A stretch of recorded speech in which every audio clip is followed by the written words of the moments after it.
আমি মনে করি একজন প্রধান শিক্ষকের ভূমিকা অত্যন্ত গুরুত্বপূর্ণ এবং তারা বিশেষ করে ছাত্রছাত্রীদের মানসিক অবস্থাটা চাপমুক্ত থাকার। আত্মহত্যা আমি যেটুকু শুনলাম জানলাম যে আত্মহত্যা প্রতিরোধমূলক একটা প্রকাশ ছেলেমেয়েরা আত্মহত্যাটাকে মানে সলিউশন হিসেবে বেছে নেয়। আমার মতে আমাদের যে বিষয় আলোচনা থেকে খুব কঠিন বিষয়, এই বিষয়টা নিয়ে আলোচনার জন্য আপনারাও পার্টিসিপেট আমাদের বিশ্বের প্রতি বছর 7.5 লক্ষ মানুষ আত্মহত্যা করে মারা যায়।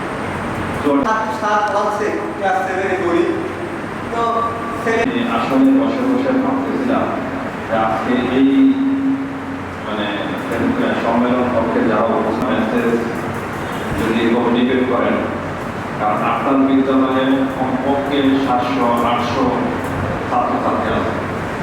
এখন বুঝেন যে আপনার একটু দক্ষতা, একটু কৌশল, একটু ভালোবাসা এই 700-800 স্টুডেন্টকে কীরকম মোটিভেট করতে পারে।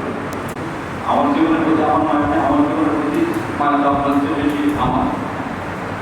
আমি যখন এই জীবনটা ট্রেড করার চিন্তা ভাবনা করছি কেন করছি,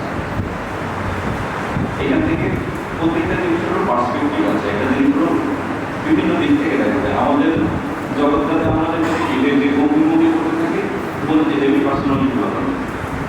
চুয়াডাঙ্গা জেলার জন্য আসলে কী সামঞ্জস্য হতে পারে, আমাদের যে আইডিয়াগুলো ছিল সেই আইডিয়ার মধ্যে এখানে তরুণদের মানসিক স্বাস্থ্য বিকাশে মেন্টাল হেলথ ক্লাব গঠন, এটি আসলে আমাদের সকলের দৃষ্টি কাড়ে। সেই লক্ষ্যে আমরা এই আইডিয়া প্রতিযোগিতার মধ্যে সকলেই একমত পোষণ করি এবং এটিকে এই জেলার নাম্বার 1 আইডিয়া হিসেবে আমাদের মিনিস্ট্রিতে প্রেরণ করি। এবং কেন আপনাদেরকে এখানে ডেকে নিয়ে আসা হচ্ছে, আপনি একটু খেয়াল করে দেখবেন জুলাই শহীদ তরুণদের মানসিক স্বাস্থ্য, সুস্থতা ও চাপমুক্ত শিক্ষা নিশ্চিত করবে। এই চাপমুক্ত শিক্ষাটা আসলে আমরা কোথা থেকে পাই? শিক্ষা আমরা দুই জায়গা থেকে পাই, একটা হচ্ছে পরিবার থেকে আর একটা হচ্ছে শিক্ষা প্রতিষ্ঠান থেকে। এই পরিবার যেটা দেয়, পরিবার ব্যাপক অর্থ হতে পারে। এটা পরিবার, সেটা সমাজ হতে পারে, সেটা ওই এলাকার সামগ্রিক জনগোষ্ঠী হতে পারে। কিন্তু আমরা পরিবার থেকে যে শিক্ষাটা পাই সেই শিক্ষাটা আমরা আসলে